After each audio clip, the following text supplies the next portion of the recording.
So, dear colleagues, dear participants, it's my great pleasure to welcome you today to the first session of our second online series on recent political developments in Brazil. In our previous edition, 2 years ago, we focused on 2 years of Bolsonaro government after the midterm elections, the local elections in 2000. Since then, both the national and the international landscape has changed radically, including the global pandemic and the Russian invasion of Ukraine. But the scenario in Brazil has also changed. This includes the peculiar way the government dealt with the pandemic, corruption charges against members of the executive, a different relationship between the government and Congress, a very tense relationship with the media, attacks by the government against the Supreme Court and the electoral system, and finally, a very long, very tense electoral campaign, which was highly polarized from the start to finish and ended in a runoff nose-to-nose with Lula finally elected for a third term and Bolsonaro defeated. Our online conference is being held in collaboration between the Ibero-American Institute in Berlin and the Department of Political Science of Universidade in Brazil. The program has been put together by Peter Birle, the scientific director of the Institute, and me, Bruno Speck, political scientist at University. We have scheduled 6 sessions in total, 3 in December and another 3 in January. Our session today focuses on the outcomes of the election, on how we got here, the dynamic of the campaign and the outcome, which is still evolving as we speak, since the new elected president hasn't yet taken office. For each session, we have invited 2 specialists from different parts of the world. Peter and me will take turns moderating the session. The idea is for our speakers to give 20 minutes input each and then to proceed with questions and answers among panelists, moderators, and all guests who follow our session online and manage to post their comments online, either on WebEx or on YouTube. This time, we're not able to receive your comments on YouTube. So if you're still able to register via WebEx, we would highly recommend to do that. We are pleased to have succeeded in attracting a club of colleagues from Brazil and Europe, and I'm very much looking forward to our discussions. Today, our panelists are Claudio Couto, a political scientist at Fundação Getúlio Vargas in Sao Paulo. Claudio has published extensively on political parties, elections, and the relationship between Congress and government in Brazil. He has also analyzed constitutions and constitutional amendments in Brazil, both at the national and the state level.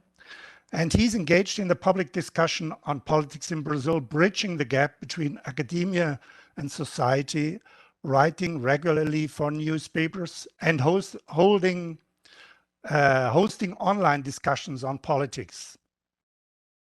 He's the host of the weekly series Fora da Política Não Há Salvação on YouTube, which I highly recommend, where he interviews colleagues on different topics on Brazilian and international politics. And he's probably our most prominent academic influencer today in Brazil, at least among the political scientist community. Peter Birle is a political scientist and since 2001 has been the scientific director of the Ibero-American Institute. His thematic focuses are on Latin American international relations, on social media and democracy in Latin America, and on the production of knowledge in and about Latin America. For 2 decades, he has been a Brazil expert for the Bertelsmann Transformation Index. And from April to September 23 next year, he will serve as one of the directors of the collaborative project, the Merian Center conviviality, inequality in Latin America at CEBRAP and at USP. So without further ado, I would like to pass the floor to Claudio. Okay, thank you very much, Bruno. It's a pleasure to be here with you again. It's a pleasure also to be here with Peter, with Silvana, that has already participated in my podcast and my channel some months ago, and so thanks for mentioning that. Well, I want to talk a little about this administration that is now finally finishing. But it's important to stress some aspects of the recent 2 years of the administration, not only because our former meeting was 2 years ago and so many things changed since then, but also because I think that these last 2 years were especially important to define what a kind of political situation we experience right now. First of all, we had, of course, the pandemics, and the pandemics was especially important in terms of defining what kind of political conflict and hence political alliances happened in Brazil in the recent 2 years. First of all, when we consider this administration and its relationship with subnational governments, with the Supreme Court, with the opposition, and with the media, the pandemic was responsible for establishing several elements of political conflict in all these fronts. In what regards the subnational governments, it has to do with the definition of different competences of the three levels of governing Brazil. It's important to stress that Brazilian federations is somewhat peculiar because it is a federation in which not only states and the union have important relationships and autonomy to implement their own agendas, their own policies, but also the municipalities. They have such a constitutional competence. They are deemed as being part of the federation, as members of the federation, without being subjected to states or other regional authorities in our political scenario. And during the pandemics, whereas we had a situation in which both states and municipalities at large were trying to implement the preconized sanitary policies in order to detain, to restrain at least a little the effects of the pandemics, the widespreading of the virus, containing the ordinary functioning of economic activities, of the ordinary circulation of people in public space. At the same time, the federal administration, President Bolsonaro especially, they were worried with providing conditions for all the economic activities to work normally, as if nothing was really happening at that time. And this conflict of these two quite different perspectives, one more aligned with the international perspectives in terms of dealing with the pandemics, and other one a quite idiosyncratic one that has to do much more with the Brazilian president's preferences about about not only the relations between the three levels of government, but about also how science has to work and how science can be an element to be considered when we implement public policies. We had at the first time a very harsh conflict between these three levels. On one hand, the president using his powers of enacting decrees that have power equivalent to law to establish that some activities were fundamental activities, were basic activities, and so they must be work normally during the pandemics. At the same time, states and municipalities were worried with doing their own jobs in a different way, restraining it a lot, establishing very clear limits. And so there was a conflict that was an intergovernmental conflict between the three levels of government. But it had also important judicial consequences, since the Brazilian Supreme Court, the Federal Supreme Justice Court, was called to intervene in such a conflict and to define what were the competences of these three levels in terms of dealing with such a situation. And the decision of the Supreme Court was to say, well, we have, of course, capacities in the three levels of government to act. They are concurrent, they are not exclusionary one to the other. We don't have a federative hierarchy in Brazil. The three levels of government can do what they really believe that they have to do, but all of them are responsible for doing something about this. And the federal administration would be responsible for coordinating the measures in terms of challenging the effects of the pandemics. But what was the perception of the Brazilian president about this? The perception was that the court was taking a partisan position against him, against his government, in favor of subnational governors, in terms of providing the powers to do everything while he would be not allowed to do anything about this. And so he said, well, I had nothing to do in this situation. But of course, it's not true. It's certainly a case of a very clear abdication of the federal administration of doing something in what regards the pandemics. And as a consequence of this, the president realized that perhaps his most important political adversary in the country was the judicial branch, and above all, the Supreme Court, since the Supreme Court could put limits on his action that other political actors, like the subnational administrations, like the Congress, even the Congress, weren't able to do.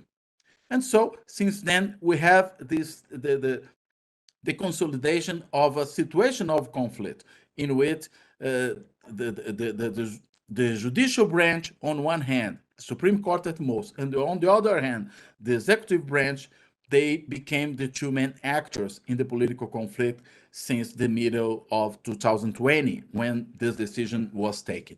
Well, it put us the first important element that defines what is the framework of such a conflict. A federative conflict that became an executive judicial conflict at the same time. And when, in the middle of 2020, the president worried about the risks that he was suffering in Congress of being impeached, and besides that, of being prosecuted if the Congress would admit the possibility of the president to become a defendant in what regards several crimes that he committed during the pandemics or even before that. Well, considering this, the president changed his mind in what regards his ideas about the relationship that he tried to establish with the Congress since the beginning of his administration, when he decided to not build a political coalition in a multi-party country, what evidently made things quite difficult in terms of governability, but this was the decision of the president at the beginning. But he very quickly, in the middle of 2020, after the beginning of the pandemic, he realized that it was really important to build a coalition, at least to not be impeached or to not becoming a defendant, depending on what the Congress could decide. And the president changed his mind. He started to bargain with the Congress, and he built a very special kind of political coalition, not an affirmative one, and a coalition that would be important for him to implement a governmental agenda, an agenda of several public policies, but much more a protective agenda that will allow him to act freely as the chief of the executive branch, as the chief of government, but at the same time to abdicating from his capacity to be the leader of this coalition to the Congress itself and to the Congress institutional leaders, like, for example, the Speaker of the House. During the 2 first years of this administration, it was very common in Brazil to say that we were experiencing a kind of white parliamentary system. White parliamentary system in terms that it was an unofficial parliamentary system, not a real parliamentary system, but it worked somewhat like that, since the president was not governing the country, but the Congress was making the very important decisions in what regards the main agendas of public policies. Well, I think that it doesn't define very well the kind of relationship that was happening in Brazil at that time. Much more than properly white or an unofficial parliamentary system, what we had was a congressional government. That is, a system in which the Speaker of the House, above all, somewhat the Speaker of the Senate, but mostly the Speaker of the House, since it is the most important house of the Congress in what regards the process of decision making in legislative terms. Well, the Speaker of the House was the main actor in terms of establishing an agenda, defining what would be decided, and defining at the same time what were the main policies to be implemented in the country. During the first 2 years, the Speaker of the House was independent from the president, was not an ally of him. I mean, Rodrigo Maia was the Speaker of the House at that time. A liberal politician in terms of economic ideas, but at the same time, a liberal politician in terms of political ideas. And for this reason, he was not aligned to the president, that, as we know, is an authoritarian populist leader. But in the second half of his term, that is the last 2 years, the period that I'm considering here for my explanation, there was a switch in the chair of the House, and the new Speaker of the House, Arthur Lira, not only a conservative politician, but a conservative politician that had no problems with the authoritarian style of the president, with the authoritarian preference of the president. He himself, we could deem as an authoritarian leader, as a Speaker of the House, considering how he deals with the internal rules of the House, with the internal decision making of the House. Well, he provided real support for the president, but yet the president didn't become a leader of this majority that he obtained in the House. He still was abdicating from this condition, and the Speaker remained as the most important political actor in terms of decision making. That is, we still had a congressional government, but a congressional government that in this case was aligned with the executive branch and not anymore in conflict with the executive branch as during the first 2 years. And as a consequence of this, the president became much more free to implement not necessarily policies, since we don't have a very well organized administration in terms of having an agenda, implementing policies, having clear priorities in what regards that, but in terms of behaving as a president that was capable of, if not making politics, if not making policy, sorry, at least making politics. But politics in terms of concentrating power, in terms of reinforcing the presidential capacity as a charismatic and populist leader, in terms of weakening the Brazilian institutions of checks and balances, and for this reason, reinforcing also his capacity to run for his re-election with instruments that never, since the redemocratization of Brazil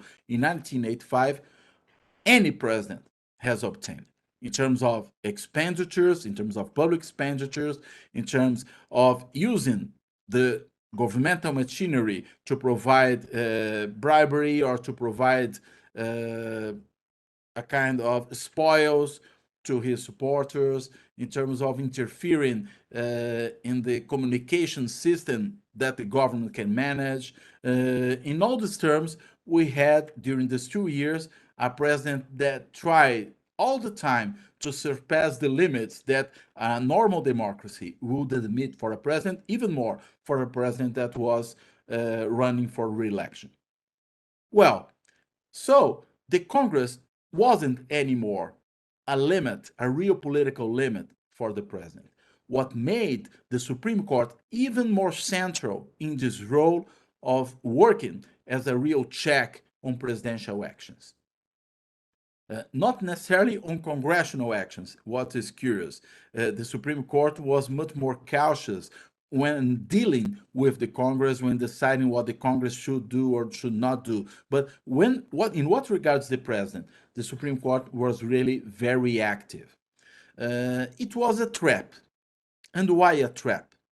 Because when the president, in a daily basis, acts as a politician that works as if there were no constitutional or democratic limits for his actions, he makes necessary for the political actors that could put checks on them, on him, to work also then on a daily basis, continuously. And we know that checks, like brakes, when excessively used, they can suffer of fatigue. They can suffer of a degradation in their capacity to continually work. And this is exactly what happened with the Supreme Court and with other parts of the judicial system. They became more and more perceived not necessarily as a neutral actors like judicial actors should be, but much more as partisan actors, since they had the president as an enemy of them. And the presidential speech, the presidential rhetoric was exactly focusing on this, on the capacity of the judicial branch as an adversary of the president. And consequently, during the elections, when again the judicial branch has a very important role, since the judicial branch is responsible in Brazil not only for adjudicating eventual circumstantial conflicts of the electoral actors, but also to organize the elections. The judicial branch became the main target of the president in his attacks against democracy. On what basis? On the basis that the electoral justice, a branch of the judicial branch in Brazil, a sub-branch, we can say, and that has very important ties with the Supreme Court, since some members of the Supreme Court are also members of the electoral justice. The president said they were working against him with the intention of electing his adversary that eventually was really elected. I mean, Lula, that was the former president and now is the elected president. And the consequence of all this situation we are facing right now, after the elections, after the victory of Lula, when Bolsonaro supporters, with the beneplácito, with the recognition of the president himself, well, these people, they are really unsatisfied with the result, but not only in a democratic way of being satisfied, but they don't accept the result. What makes these people go to the streets, go to the routes, go to highways, and above all, go to the front of barracks installations to require a military coup to keep Bolsonaro on power and not giving Lula the capacity of taking office in the beginning of 2023. And who these demonstrators they blame for this situation, to the what could be a fraud in the last presidential elections? They blame the Supreme Court and the electoral court, that is the judicial branch, that became the presidential adversary because they were forced to act all the time to limit the excesses of the president. This is the trap, a trap that makes necessary to act too much, and when you act too much, it's easier for your adversaries, your criticals, to say that you is an interested actor and not a neutral actor, like we could expect from judicial actors like this. And so this is the situation that we are experiencing right now. What made these elections quite important elections in terms of defining what we could expect for the next years? In 2018, we had very important elections that were critical elections because the former bipolarization that we used to have in presidential elections in Brazil between the Workers' Party, a left-wing party, and the PSDB, center, a right to the center party, we could say. This bipolarization, it was replaced by this new bipolarization, still with the PT on the left, but with Bolsonaro on the far right. And they were critical elections because the PSDB basically disappeared as an important national electoral actor. It still has importance in some states, in some local level elections. Even for the Congress, they had a very poor performance in the last elections, but Bolsonaro replaced them as this antagonist of the PT. But now in 2022, despite the fact that the same bipolarization that we had in 2018 was still present on the elections, it's impossible to say that they will remain for the future. If Bolsonaro would be able to remain as a real winner of this dispute that had in 2022. Why this? Because since he performed so important crimes against the administration, against the constitution, against the public sanity, well, Bolsonaro can, after leaving his seat, become finally a defendant in an eventual prosecution against him. And if he's arrested or if he has to go to exile, if he becomes not a martyr, of course, but if he becomes unviable as a political candidate in 2026, well, we don't know exactly what we are going to have for the next 4 years. If he's replaced by some other leader on the far right in Brazil, like, for example, some of his sons that try to be the heirs of his political legacy, well, perhaps we can have the continuity of this polarization between a social democratic left on one side and a far right on the other side. But I would say that this is not the only possibility, the only scenario that can be built in the near future.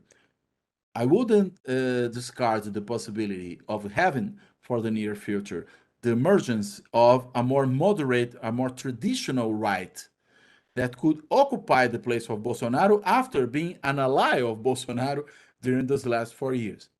And in this case, who I see as the main political actors that occupy this place, the parties that provided for Bolsonaro this protective support in Congress, working as a protective coalition during these last 2 years, that were very successful in winning elections in some states, electing governors that always in Brazil are very important actors, but that also have an important size inside the Congress.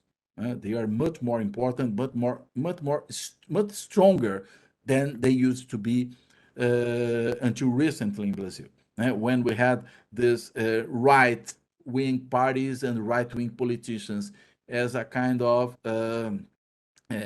diffuse political sector that provided support for different administrations, working much more as adhesion politicians or adhesion parties than properly as organic parties with a very clear conservative agenda.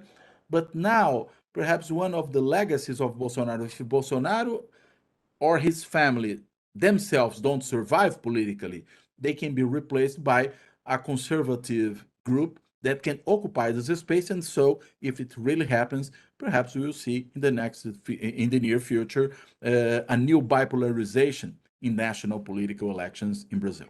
And so, I think this is the general landscape that I could present. Perhaps we have a little more time to talk about this during the questions. Thank you. Thank you very much, Claudio, for this very comprehensive report on recent developments. You kept your time, 23 minutes. That's fantastic. So, Peter, want to jump in? Thanks a lot. Well, I would just like to begin and give you an idea of what I would like to present today. I would like to start with some ideas about winners and losers of the elections. But this very shortly, then some words about the election campaign and the voting process, results and reactions, and then prospects and challenges. So let me start.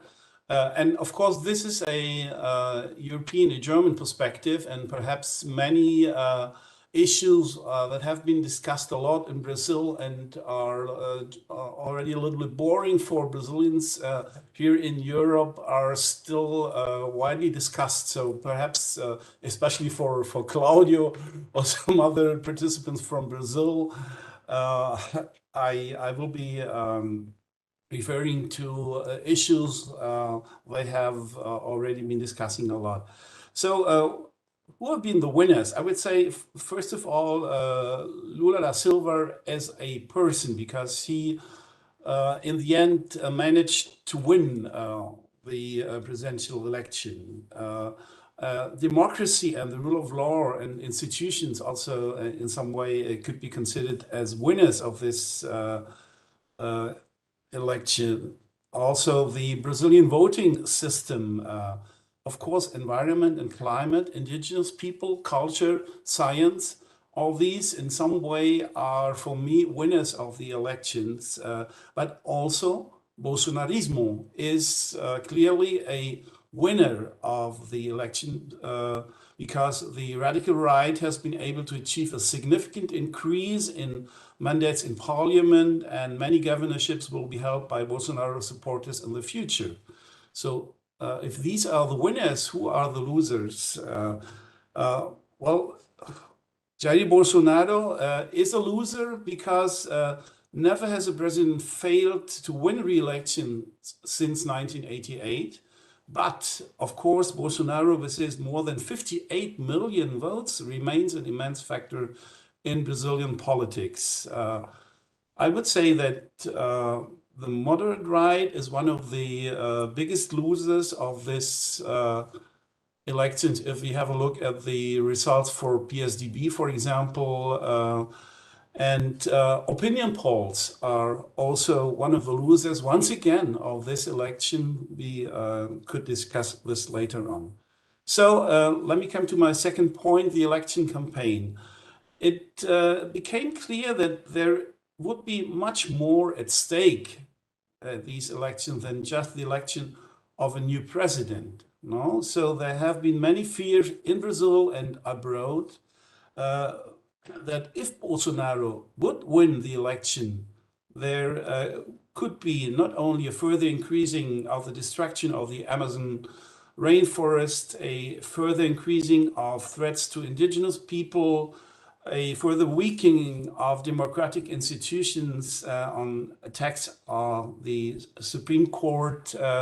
So also a concentration of power with the president ever much stronger, a growing erosion of the separation of powers, and some kind a democratic backlash that we have been seeing, for example, in the last years here in Europe, in Hungary. Also, some people were already talking about Brazil as a new Hungary in the sense of a more and more authoritarian regime and a democratic backlash.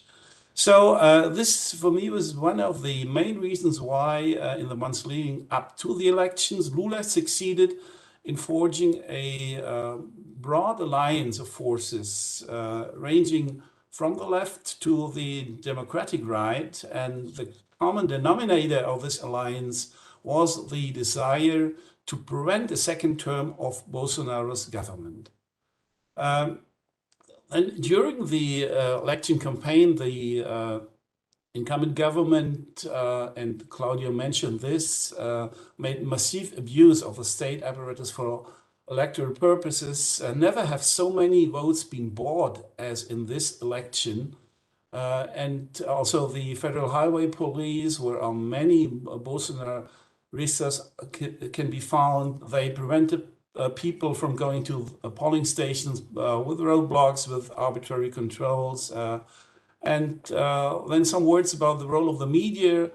2018 has been characterized as some kind of WhatsApp elections. So this year, elections have been facing a much more complex system with regard to social media. So news spreadings everywhere, an ever-increasing system of fake news, and the government quite successfully in the last 4 years managed to continuously lash out at the traditional media and talking about the lying press as the enemy that has to be smashed.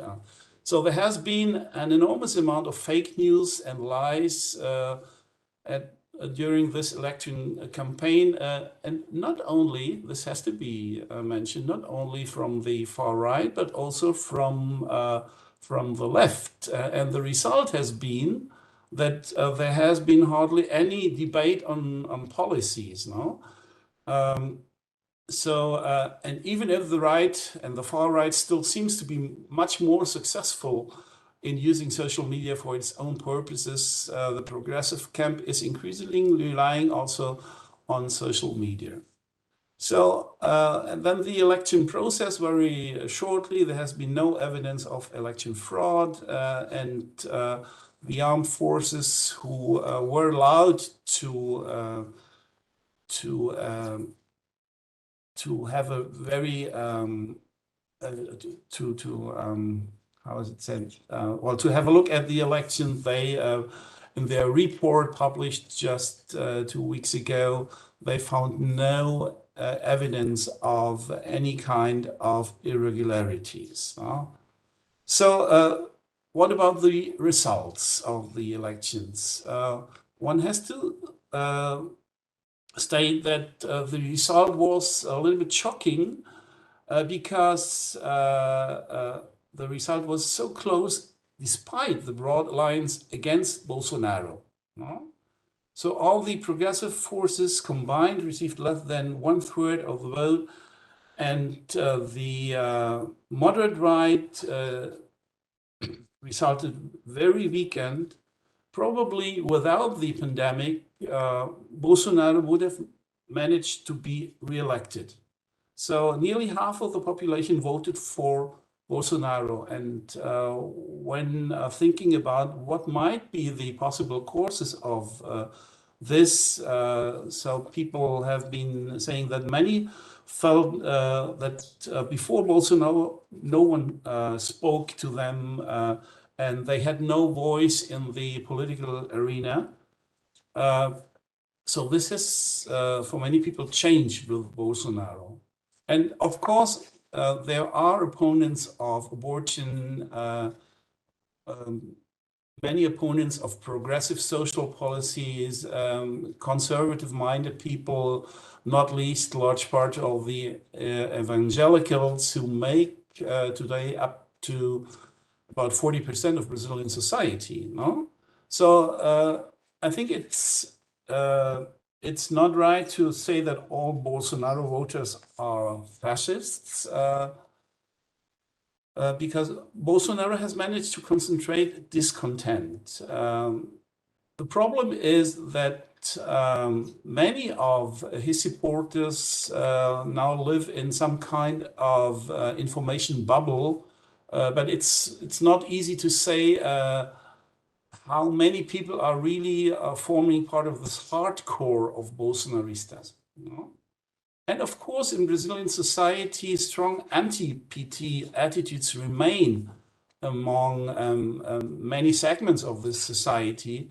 And in this respect, and Lula himself clearly mentioned this, the presidential election victory was a personal victory for Lula, but not a PT victory.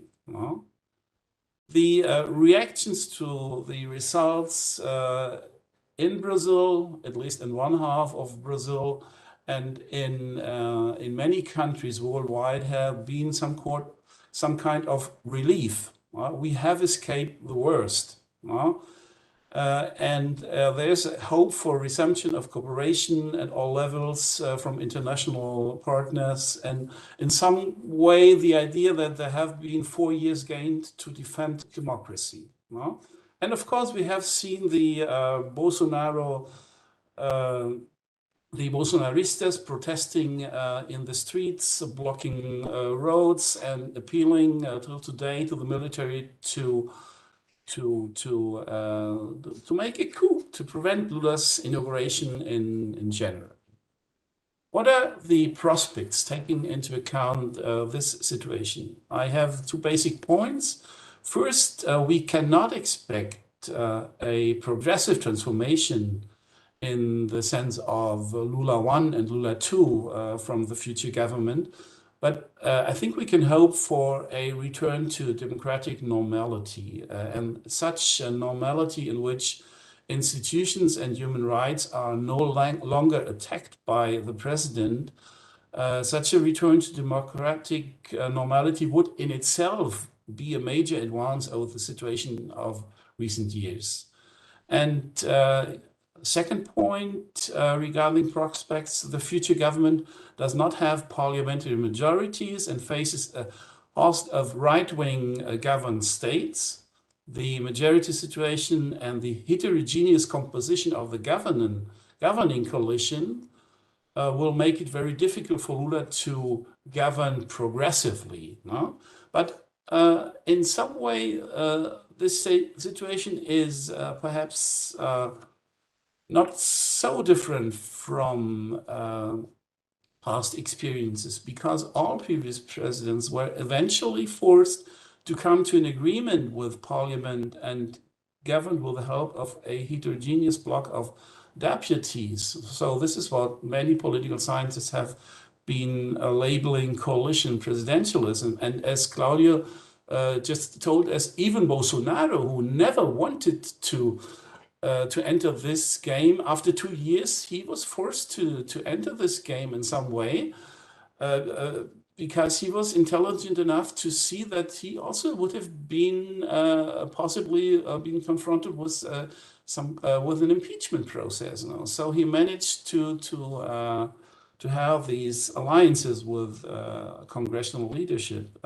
While we all know that Lula's negotiating skills and willingness to govern is great, and so much will depend on these negotiating skills, and not only with friends but also with very controversial allies. In the weeks since his election victory, Lula has already set important signals in terms of both domestic and foreign policy. So he has been approaching political opponents. He has been backing away from some announcement made during the election campaign. He has shown a lot of willingness to compromise. Also, he has been participating in international events like COP27. But Bolsonaro's party are talking to Lula's. This also seems to me very important. The question will be what price the future government will have to pay for the willingness of their political opponents to cooperate. So far, this has worked through a mechanism whereby members of parliament can introduce amendments to the budget, which are then used to finance projects in their constituency. And even if Lula during the campaign told people that this secret budget would disappear with his government, I'm quite sure that it won't disappear. The question will be how is it going to manage? And the problem is also that if you are confronted with a vast majority of deputies that just want to be bought, then you fail if you don't go for it. So this is, I think, the situation in Congress. So the central deputies are not united by an ideological concept, but by an unconditional will to participate in government and obtain state money. So, but the question, I think, will be what will be the price the government has to pay. Let me just finish with some challenges I see for the future government and for Brazil in general. First point, there is a lot of uncertainty about the further behavior of Bolsonaro supporters. The almost 50% of voters who voted for Bolsonaro will not disappear. It is, as I already said, difficult to estimate how many of these voters belong to the hard ideological core of Bolsonarismo. But the survival of Bolsonarismo is not just a political question. Its ideological pillars, such as defense of the traditional family as the only recognized way of life, radical anti-feminism, militant opposition to abortion, the justification of violence and weapons, these aspects are now deeply embedded in large segments of Brazilian society. This section of society has largely disconnected itself from the traditional public sphere and has entrenched itself in a deep hatred to anything supposedly leftist. It is precisely these currents that will continue to see themselves represented by radical and deliberately politically incorrect politicians like Bolsonaro and his close allies, rather than by pragmatic politicians.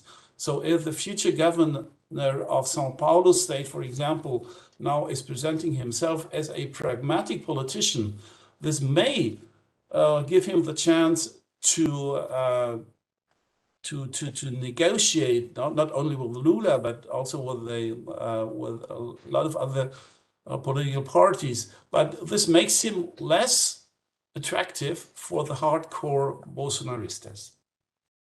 My second challenge is also another uncertainty with regard to the upcoming handover of office from Bolsonaro to Lula on January 1st.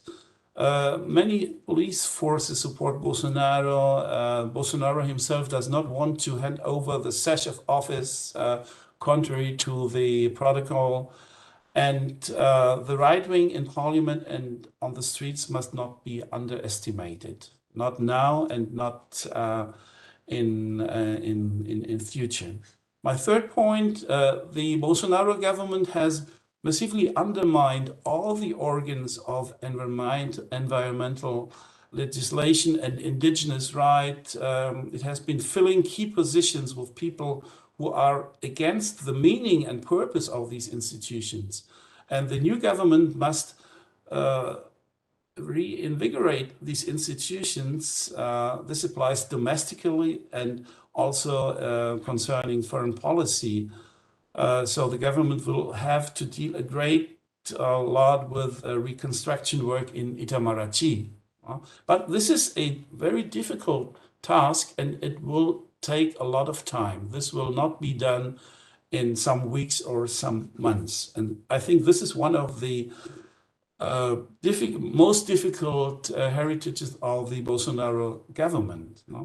So fourth point, if Lula manages to fulfill two core expectations, much would be achieved. The eradication or at least reduction of hunger and of extreme poverty and the reduction of deforestation. So if he manages to fulfill these expectations, this also concerning a greater consideration once again for the rights of indigenous people and traditional communities. So this already would be a great thing. The problem is that Bolsonaro has aggressively allowed deforestation in the Amazon for 4 years, and even though it was forbidden. So recovering that is a big challenge, not least because many actors today lack a sense of injustice. Yes. And so it will be difficult to recover this.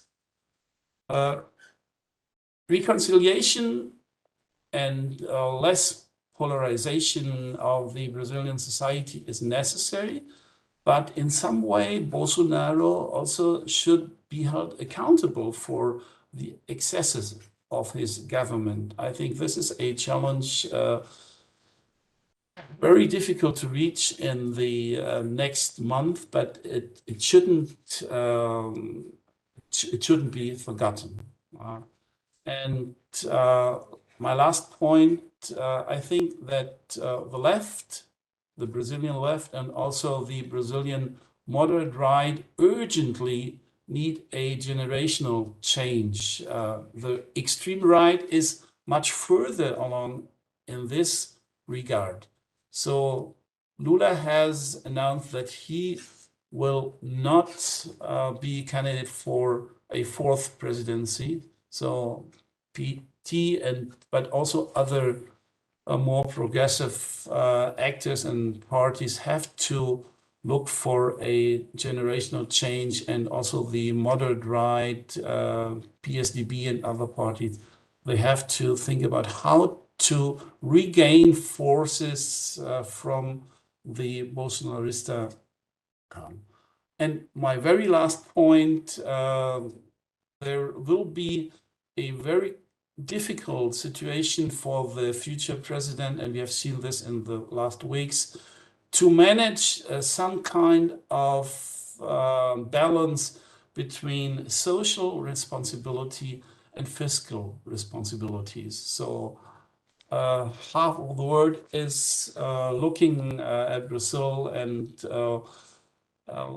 they want to know who will be the ministers of Brazil, of Lula's next cabinet. And so this will be a great challenge to balance between this social responsibility so urgently needed, but also fiscal responsibility. Yeah, I make a stop here and hope that I didn't pass my 20 minutes. Thank you so much, Peter. No, we're totally in time. We have like 30 minutes or 40 minutes still left for discussion. I'm not sure whether people will raise hands, and there's a line there I can see. So I would just ask you to raise hands and I will call you. And in the meantime, I will just ask a question from my viewpoint. I mean, this is a broad array of possible themes and topics. And first of all, we can look backwards or we can look forwards. And probably we political scientists will, for a couple of years, study what happened actually. But looking forward and taking into account the last 4 years, I mean, Bolsonaro has always surprised us since the beginning, since the election campaign. During the government, there was, I mean, we could be sure that something unconventional could happen on every scale in the public policies, in his reaction to different political institutions, in his dealing with the media or trying to establish a new channel of communication with the public. So he always surprised us.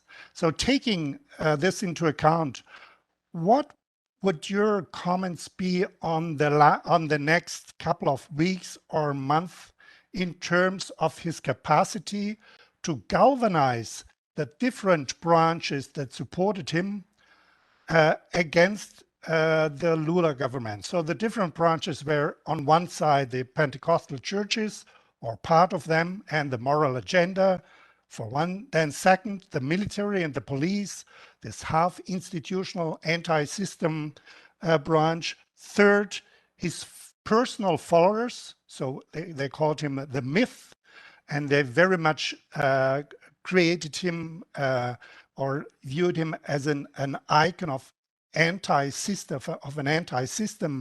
representative. And fourth, the anti-petismo, which he very much mobilized again during the election campaign. So if this was right, at least these four elements he was able to melt together in support of his government during 4 years.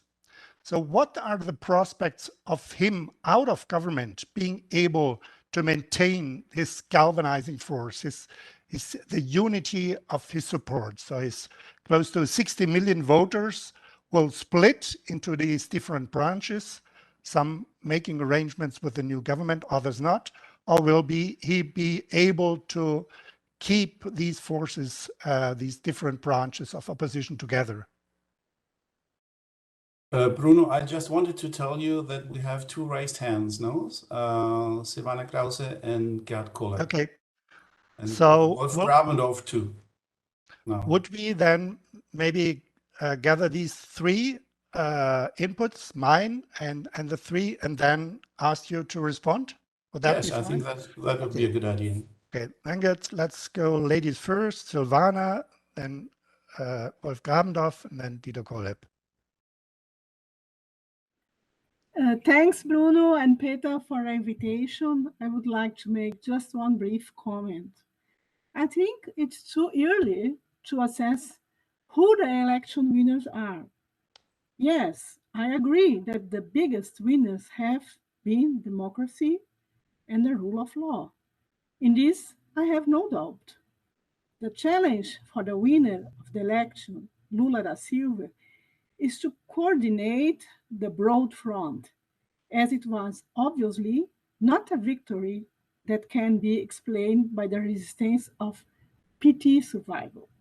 There are great challenges for the Lula government in relation to the PT to understand the dimension of the broad front. In addition to this challenge, there are already indications that the Lula government is composing with conservative sectors that resist in any government. These segments have already sustained the PT government and were also fundamental for the impeachment of President Dilma. Lula's support for Arthur Lira's candidacy for the presidency of the Chamber of Deputies is showing. My fear is that we are returning to the same point of the Brazilian transition, a transition based on the agenda for democracy, but without clarity of a structuring and differentiated project.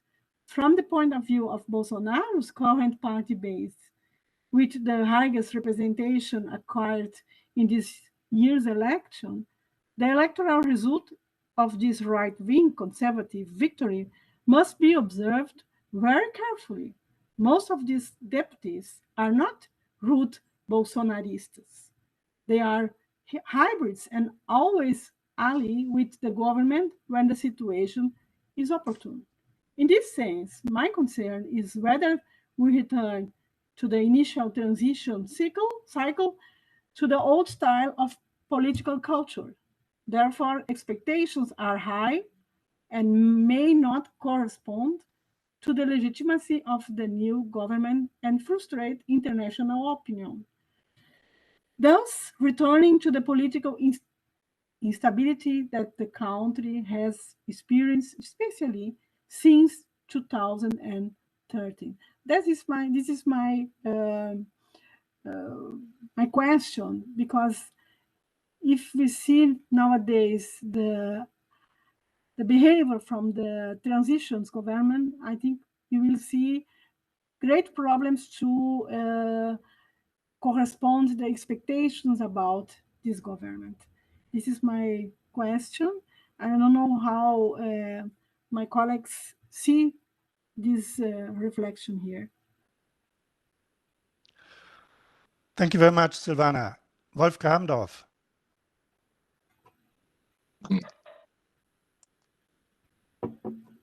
First and foremost, my congratulations to the organizers of this series of Brazil meetings. I think we will all benefit a great deal from that.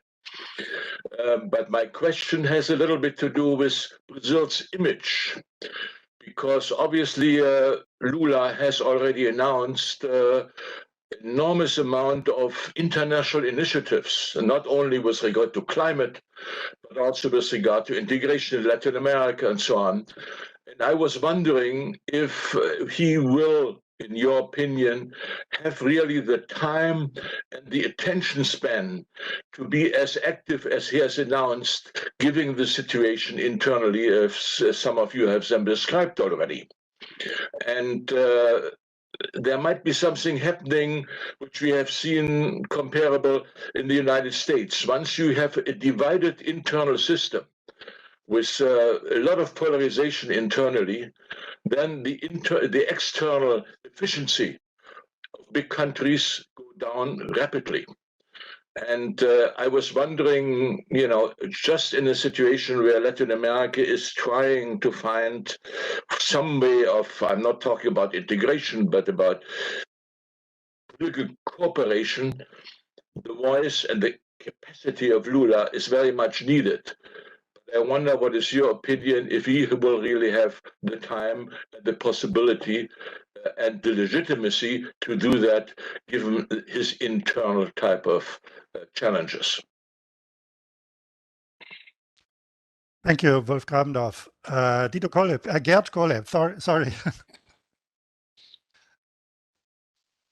Yeah, thank you very much for the organization of this event. And I would like to refer to the announcement of Lula to reduce deforestation to zero deforestation.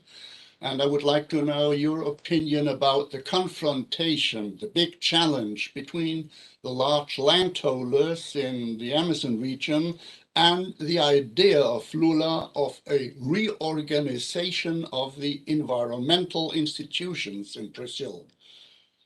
This would be one of the basic questions for the economic development and for the international situation, referring to the problems of cooperation with international actors, environmental actors, and political actors. Thank you so much.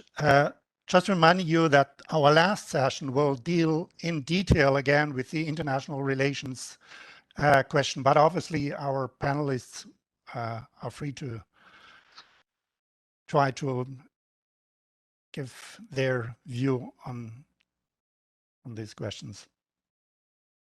So, would you like to start, Claudia? Can you hear me? Yeah. All right. Well, these are not easy questions.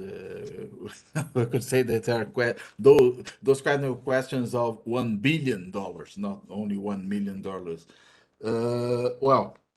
Really, taking Bruno's question firstly, in fact, Bolsonaro has always surprised us since his election. It's interesting to remember that 4 years before his election, Bolsonaro not even appeared on the first polls that were being performed at that time, because he was not being taken seriously by the pollsters at that time. And after that, even many of us political scientists were not very confident that Bolsonaro would be elected. An interesting thing is that Bolsonaro was elected and so surprised us in the very end, in a good measure, exactly because he did what other politicians were incapable of doing. I mean, for example, outrageous things that he said. In a situation where anti-politics, in which the refusal of recognizing politicians, political parties, and ordinary political institutions as legitimate, it was interesting for many voters to have someone like Bolsonaro as a candidate, because he was exactly the denial of all of this. I don't think that we are experiencing exactly the situation right now. If we consider 2020 municipal elections, for example, at that time we had the victory of many important traditional politicians, and not outsiders, or even not exactly outsiders, but marginal politicians like Bolsonaro.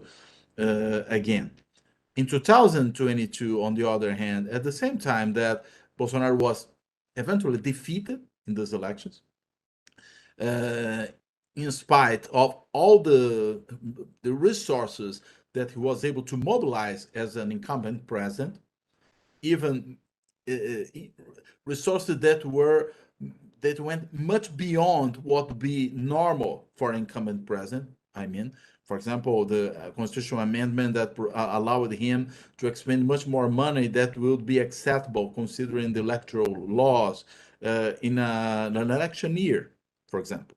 And even the Congress was unable to put a check on him because, again, it was a trap. Bolsonaro is very skillful to build traps for his political adversaries, both partisan adversaries and institutional adversaries at the same time. Well, but I think that we have a different situation in two different ways. On one hand, we are not facing anymore that widespread denial of politics as usual as we experienced in 2018. This is one point. But on the other hand, this far-right social movement, political movement, social and political movement is much more consolidated right now than it was before. I have real doubts if it can be a majoritarian movement. I don't believe so. And this is why I think that Bolsonaro was defeated. But even not being a majoritarian movement, it still is too large and too strong. And so it can create real problems for the next administration, both on the streets and also in the Congress. In the Congress, I mean, as Silvana mentioned, we don't have necessarily so many root Bolsonaristas in the Congress. Many of them are, well, opportunistic Bolsonaristas, perhaps, people that are with Bolsonaro because it is interesting for them to be with Bolsonaro right now or during his administration because, as I mentioned, we are talking about adhesion politicians and parties.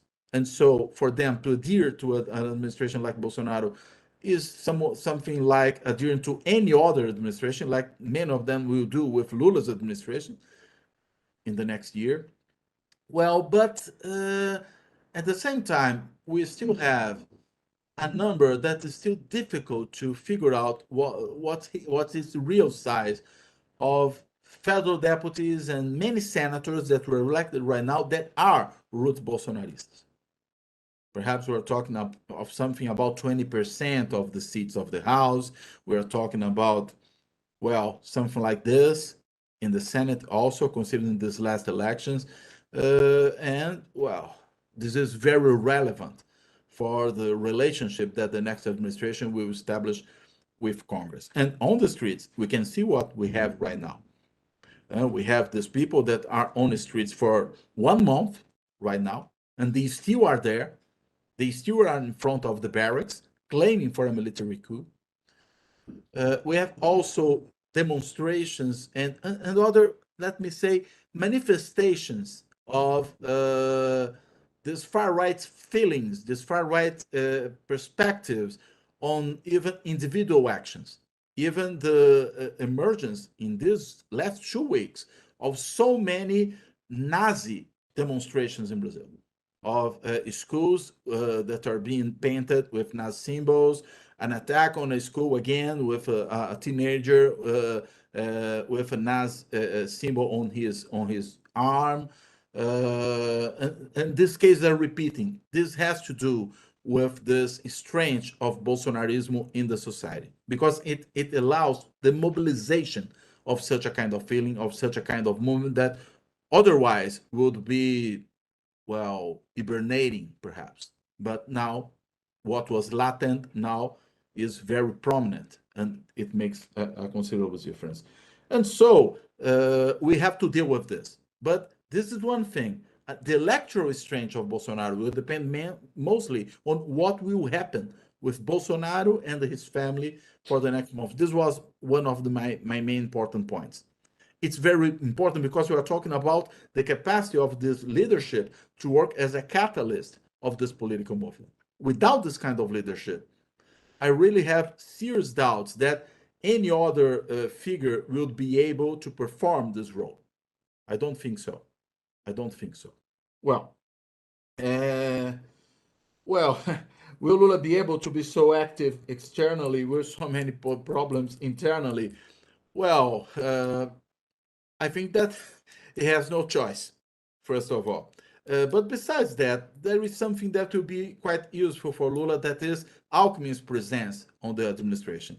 And even during the transition, and even before the transition, during the election, Lula mentioned sometimes that Alckmin will work with him, that they work together. And Alckmin can perhaps deal with many of the internal affairs of Brazilian government, while Lula can make foreign policy at the same time, and international politics at the same time. Policy and politics, I think that is an important distinction right now. Lula will do the both things while Alckmin can work internally. Of course, not for everything, but for a considerable amount of tasks that will be necessary for the next administration. And in case of Alckmin, we're talking about a very experienced politician, 4 times governor of the, 3 times actually, governor of the state of São Paulo, and well, an important political leader. He knows how to run a very large administration. So in this regard, I think that Lula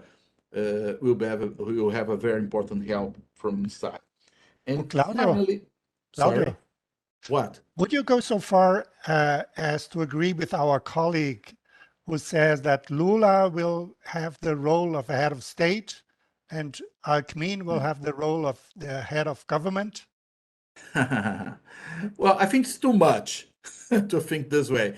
But I think that certainly Lula will be a head of state, whereas Lula will share with Alckmin the capacity of a head of government. I would say that perhaps it's more appropriate to define this way. But he won't be alone a head of government, certainly. But even during his first period in the presidency, Lula was perhaps much more a head of state than a head of government. Not totally. It's different from Bolsonaro. That's nothing, neither a head of state nor a head of government at the same time. But to stress my point on this distinction, Lula will make more politics. Perhaps Alckmin will make more policy. I think this is something that is important to understand what I believe that is going to happen. Well, and finally, Cole's question about deforestation. Well, there is a problem that has to do also with Wolf's question about the internal action. This administration that is now finishing, they destroyed the Brazilian bureaucracy and they destroyed many important public policies, especially on environment, but not only. We can consider also what happened in education, in health policy, what happened in the cultural area of the government, even in foreign policy, if we consider what this administration did. And so it will be really important for the next administration to start the government rebuilding the bureaucratic and political capacity of the state machine. I think this is something that will be really necessary. And in environmental terms, it means bringing people back to their positions. They were replaced in many cases for policemen, for military, that are not only not skilled to deal with such a kind of issue, but also they are in many cases against the very missions of the organs in which they were working. And so it's important to replace, to bring people back, and again to make possible to enforce the norms, the regulation that were established, that were just being ignored for this administration in many cases, or in some cases, even worse than that, they were not only being ignored, but they were being transformed by infralegal measures, like decrees, like administrative decisions, and so on. And so I think that it will be very important, the first thing, to rebuild this in state capacity. Without this, it will be impossible to act. Thank you. Okay. Peter. Yes, thanks a lot for the questions. And of course, Wolf, for me, it will be a pleasure to answer a question related to international relations. No, but I'm going to start with Bruno's question. Bruno, I have the impression that Bolsonaro is not Trump. Bolsonaro does not have the unconditional will to power like Trump does. And really, I don't have, especially looking what has been happening since October 30, I don't have the impression that Bolsonaro has the personal and political qualities and will to galvanize the forces that have been supporting him in the last years. He might be quite clever in building traps for political enemies as he sees it, but I don't see this kind of leadership qualities he might need now to really galvanize once again all these forces that have been supporting him. But I may be wrong. I don't know. But this is my personal impression looking at what has been happening in the last few weeks. Silvana, I totally share your concerns. The problem is that a lot of problems of political culture and negotiating did not start with Bolsonaro, and they did not start with Temer, but they started much earlier. And this is why for so many years there has been so much talk about political reform in Brazil. And even if there have been some smaller electoral reform, system reforms, but there has been a lot of discussion about the necessity of political reform during the Cardoso governments, during the first two Lula governments. And so I'm quite skeptical that this, in this situation, that is more a situation to try to regain some kind of democratic normality, will change a lot. So I share your concerns. Wolf, yes, Lula has been made a lot of announcement regarding international initiatives, but we have to see that the international situation is totally different from his first two governments. The boom is over. Well, there are some people talking once again of a Marea Rosa, but the current progressive governments in Latin America are very heterogeneous. I think that it will be very important for Latin American cooperation, and I won't talk about integration, because integration, as we understand it from a European point of view, is, I think, is a no-go in Latin America, at least political integration. But there are very few incentivos for a stronger economic integration. So what Latin America would need would be much more cooperation in a lot of issues. And I think at least the political will be there in the future Brazilian government to return to cooperation and perhaps consultation also. But will he have the... I don't think that it will be a question of time. Also, he will have a foreign minister, and he might, if he has a good foreign minister, so this person also might take this part of political activism. But it will be quite complicated, because also, as I said before, in Itamaraty, there has been a lot of destruction, a lot of Bolsonaristas put into places, and these are things that that won't be changed from today to tomorrow. Dr. Kohlhepp, yes, Lula has announced this zero deforestation and also that he wants to reorganize the environmental organizations, administration. And I think there are some positive signs. So, for example, that once again he was able to resolve the conflict with Marina Silva, but there are a lot of very great challenges because, as Claudia said, so the incumbent government has destroyed a lot of Brazilian administration, and not only destroyed bureaucracy, but also put Bolsonaristas in key positions, while then the budget cuts, so the international situation is also very, very different today from the first decade of the century. But there is no alternative for the future government. I think there has to be a change of climate and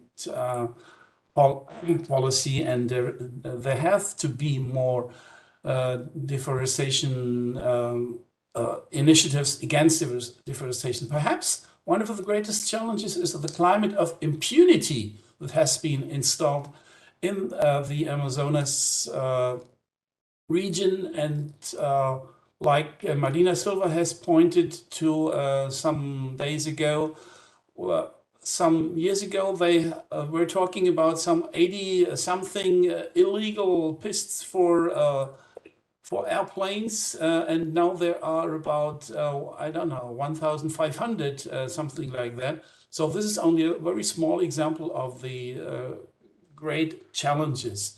And I think Lula can only be successful in this regard if he manages to have international support, and not only international support in words, but in money. And my impression is there is a lot of political will to support him, but in the end, the question will be how far this political will transform into real economic support for Brazil. Okay, thank you. So we have no further questions right now. Would you just all make like a to... comment on one point? Yes, please. One point that Peter raised. I agree totally that Bolsonaro is not Trump. And perhaps one of the points that makes Bolsonaro not being Trump is that Trump has a considerable influence inside a political party, almost a control of a political party. I'm not sure anymore that this control is so important considering the last events in the Republican Party. But Bolsonaro has no party at all. Bolsonaro is in a party right now, the Liberal Party, but he could be in any other. We know that this party has a real boss, who is Valdemar Costa Neto. That's probably, or I would say certainly, will not give up of controlling this party for Bolsonaro.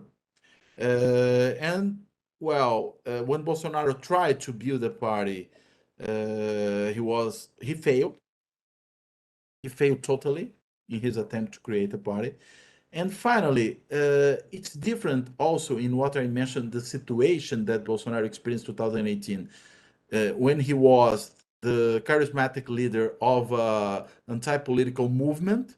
And now that after being president, trying to be reelected, trying to keep his movement alive, probably would be really important for him to have the control of a political party, or being at least the most important leader of a political party. And I don't believe that he'll be able to do that for the next period. What makes also different the Bolsonaro situation from Trump's situation. That's the only point. Okay, thank you. So maybe just one input on the Amazon and on the environmental question. I think the expectation, or the framing, looking from abroad and looking from a Brazilian perspective, is a little bit different. Obviously, from a European perspective, one would be concerned about the sustainability of the economic model and the exploration or non-exploration of the Amazon region. From a Brazilian perspective, it has very much to be looked at from the perspective of the electoral stability or electoral sustainability of any developmental project, because if we look at the map, at the election map, exactly those regions that are under criticism in terms of economic exploration and production of export crops, they are those regions that vote majority votes for Bolsonaro. So it's not so easy to think on a national scale in terms of having a project for the Amazon and to protect the region, while 15% of the population lives in the Amazon region and votes for different governors, for different representatives, legislators, which support a different policy. So it's not in the hand of the president entirely to design an economic and ecologic stable and sustainable project for the Amazon. It has very much to be translated down into a subnational policy and into a municipal policy. So I think the challenge is not so much about the political will, but it's very much about the implementation of a long-term project, which will probably demand a radical change in several areas. A radical change in terms of how those regions can produce and give labor and give a future to those 15-20% of the population that actually live there.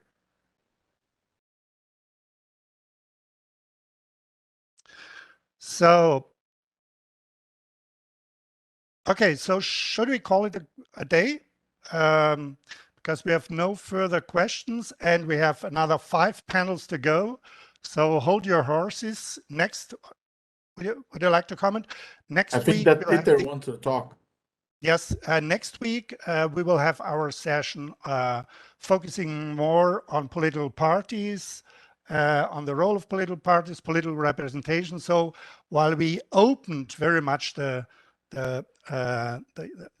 topics in different directions today, maybe the next 5 sessions will focus more on more specific subjects. Peter.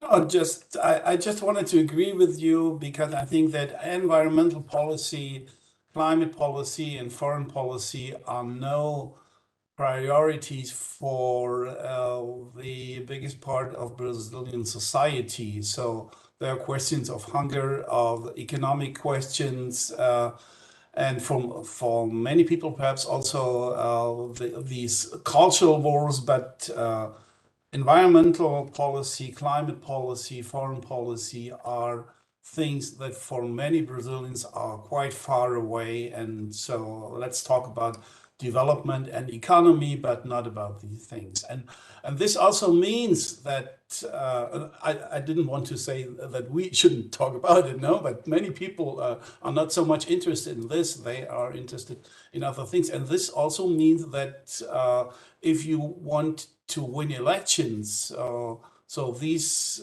things are not the things you should prioritize with regard to the people you would like to give you your vote. So, but we will have more, as you already said, we will have more time and more sessions to deepen these aspects. Also, there are some people who think that Brazil with Lula will now return to some kind of Occidental coalition. I don't think that this will be the case. Lula will not change Brazil's position with regard to Russia. He will return to talk with BRICS, and of course, he will look once again for autonomy and to transform Brazil once again in some kind of global actor, even if the international environment is totally different from 10, 15 years ago. But we should not think that automatically the future Brazilian government will form part of some kind of European Anglo-American coalition against the foes. No. Okay, thank you very much. And we'll see each other in a week. Thanks a lot, Paulo, to participate, and hope to see you once again next week. Bye-bye. Bye-bye.